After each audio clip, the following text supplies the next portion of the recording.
Widya Madu Pirestika dari kelas 10 AKL 1. Di video ini mari kita membahas seputar Provinsi Sumatera Barat. Suku di Sumatera Barat yang pertama yaitu suku Minangkabau. Suku Minangkabau memiliki sejarah yang kaya yang bermula dari masa lalu yang jauh sebelum masa kolonial. Kata Minangkabau sendiri berasal dari dua kata, yaitu Minang berarti kecil atau muda dan Kabau yang berarti kerbau. Menurut legenda, nama ini berasal dari cerita seorang pengembara Minangkabau yang menemukan tanah yang subur dan melimpah di lembah yang dihuni oleh banyak kerbau.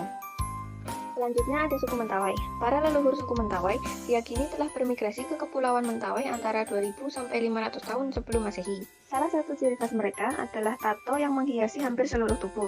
Tato ini tidak hanya sebagai hiasan, tetapi juga memiliki makna magis dan spiritual. Bahasa yang digunakan di Sumatera Barat yaitu bahasa Minangkabau. Bahasa Minang atau bahasa Minang merupakan bahasa keseharian yang digunakan oleh masyarakat Minangkabau di daerah Sumatera Barat. Namun, bahasa Minang sendiri terbagi menjadi beberapa dialek yang berbeda di setiap daerahnya. Baju adat Sumatera Barat. Yang pertama, baju batu sangkar. Pada wanita, mereka memakai tutup kepala yang dipasang di kepala, dipadankan dengan baju kurung dan songket. Baju yang dikenakannya terdapat ornamen berupa sulaman emas di bagian tangan dan leher. Sedangkan para pria juga memakai celana panjang dan kain songket yang ditenun di sekeliling tubuhnya.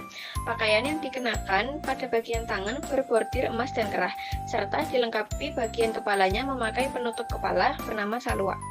Selanjutnya yang kedua ada baju Batapue. Baju Batapue merupakan baju adat Sumatera Barat yang identik dengan warna hitam, biru, lembayung, dan merah. Baju ini biasanya dibuat dengan bentuk busana berwarna gelap yang dihiasi dengan benang emas yang membuatnya terlihat berkilau. Corak maupun motifnya dibuat bermacam-macam. Baju Batapue ini terdiri atas baju kurung serta pernak-pernik di sekujur busana. Dan contoh yang terakhir yaitu Limpapeh Rumah Nan Gadang atau Bundo Kanduang.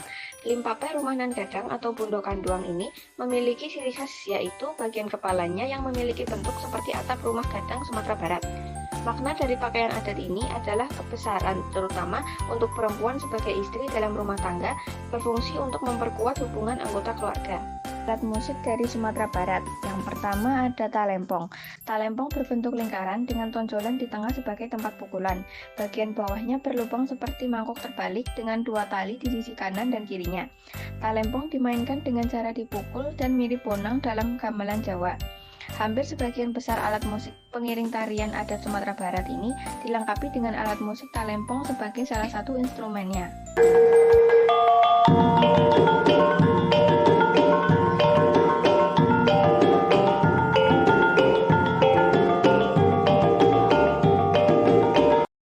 Yang kedua ada saluang. Saluang adalah alat musik tradisional Sumatera Barat yang dimainkan dengan cara ditiup dan mengatur lubangnya dengan jari untuk menghasilkan nada. Bentuknya mirip seruling dengan pangkal dan ujungnya berlubang. Alat musik saluang umumnya dimainkan dalam acara resmi atau acara hiburan.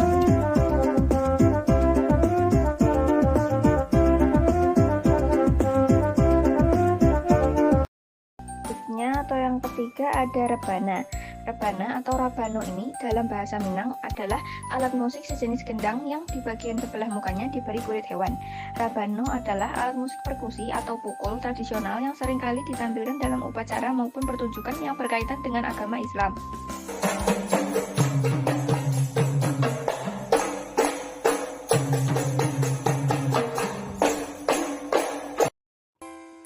Di antara tari tradisional yang ada di Sumatera Barat, tari piring menjadi salah satu yang terkenal. Tari piring yang tepatnya berasal dari kota Solok, Sumatera Barat. Tarian yang sudah ada sejak abad ke-12 ini awalnya digunakan untuk menyembah dewa-dewa seperti Dewa Padi. Seiring berjalannya waktu, tarian ini sekarang digunakan untuk hiburan.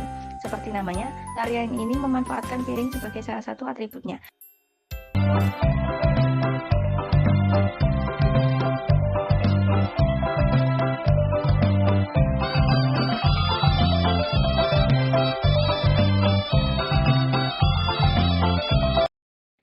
Selain tari piring, ada tari indang. Tari indang atau tari dindin bandindin berasal dari Pariaman, Sumatera Barat, yang dulunya digunakan untuk penyebaran Islam di Minangkabau. Tarian ini masih sering ditampilkan dalam acara keagamaan seperti upacara tabuih dan pengajian, diiringi sholawat Nabi atau syair bernilai Islami.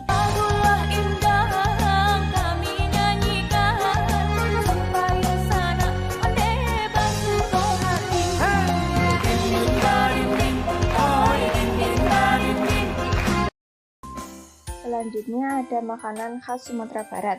Rendang menjadi salah satu yang paling terkenal. Rendang merupakan kuliner khas Minang yang pernah masuk makanan paling lezat di dunia versi CNN.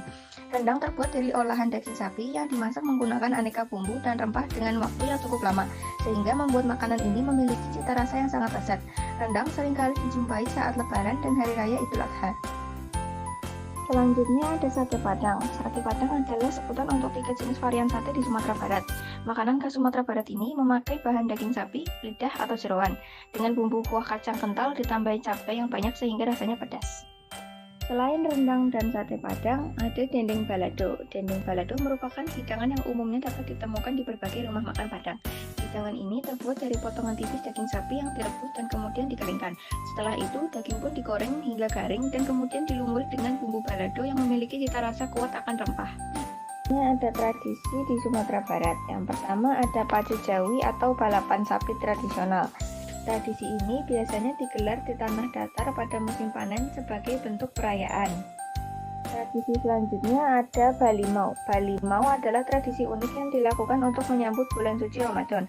Kata Balimau berasal dari kata limau atau jeruk nipis yang digunakan dalam ritual mandi.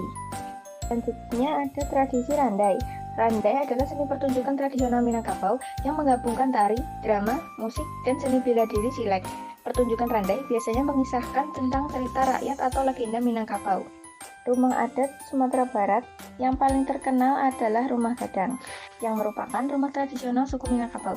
Rumah Gadang memiliki ciri khas atap berbentuk gonjong menyerupai tanduk kerbau, dan biasanya terbuat dari bahan alami seperti kayu dan ijuk. Rumah ini tidak hanya berfungsi sebagai tempat tinggal, tetapi juga sebagai pusat kegiatan keluarga dan upacara adat. Selanjutnya ada lagu daerah yang ada di Sumatera Barat. Yang pertama ada Kampuang Nan Jauh di Mato. Lagu ciptaan Oslan Hussein ini menceritakan tentang orang Minang yang berpindah tempat dan merindukan kampung halaman mereka.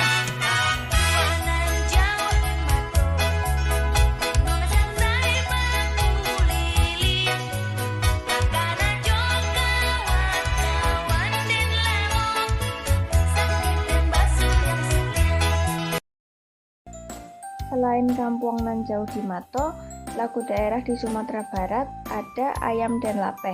Lagu ini mengisahkan tentang kehilangan sesuatu yang memiliki nilai, baik itu bisa berupa orang yang sangat dicintai atau hewan peliharaan. Lagu ini memberikan pesan agar seseorang tidak terjebak dalam kesedihan yang mendalam.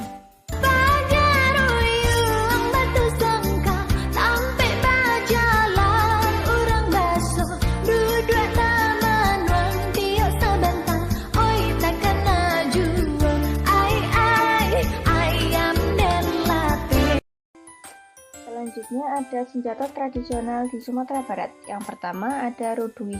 Senjata ini memiliki fungsi sebagai senjata yang digunakan untuk bertarung di medan perang. Di sisi lain untuk senjata berburu selain dengan senjata sumpitan. Yang kedua ada karambit. Senjata karambit adalah pisau kecil dengan bentuk melengkung. Meski karambit berukuran kecil, ternyata sangat berbahaya karena bisa merobek atau merusak anggota tubuh lawan. Selanjutnya ada permainan tradisional di Sumatera Barat. Yang pertama adalah bagia atau terompah panjang. Permainan ini menggunakan sebuah alas kaki atau sandal yang terbuat dari kayu berukuran panjang untuk dipakai oleh beberapa orang sekaligus.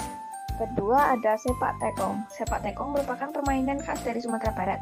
Sepak berarti menendang dan tekong adalah kaleng. Peralatan yang lazim digunakan yakni kaleng yang sudah diisi batu-batu kecil, kemudian diletakkan di tengah lingkaran. Apabila ditendang, maka akan mengeluarkan bunyi. Selanjutnya adalah agama yang dianut oleh penduduk Sumatera Barat. Agama mayoritas di Sumatera Barat adalah Islam, dengan persentase sekitar 97,57% dari total penduduk berdasarkan laporan tahun 2023. Agama-agama lain yang dianut oleh penduduk Sumatera Barat antara lain Kristen Protestan, Kristen Katolik, dan Buddha. Dan yang terakhir ada upacara adat khas Sumatera Barat. Yang pertama ada upacara Tabui. Perayaan ini telah dilakukan sejak puluhan tahun untuk memperingati hari wafatnya seorang cucu Nabi Muhammad SAW, Husain bin Ali bin Abi Thalib pada tanggal 10 Muharram. Yang selanjutnya ada upacara turun mandi. Upacara turun mandi merupakan upacara yang dimaksudkan sebagai ungkapan rasa syukur kepada Sang Pencipta atas kelahiran seorang bayi. Dan yang ketiga ada upacara Batagak Penghulu. Batagak Penghulu merupakan upacara adat Sumatera Barat, khususnya masyarakat Minangkabau dalam rangka meresmikan seorang datuk menjadi penghulu.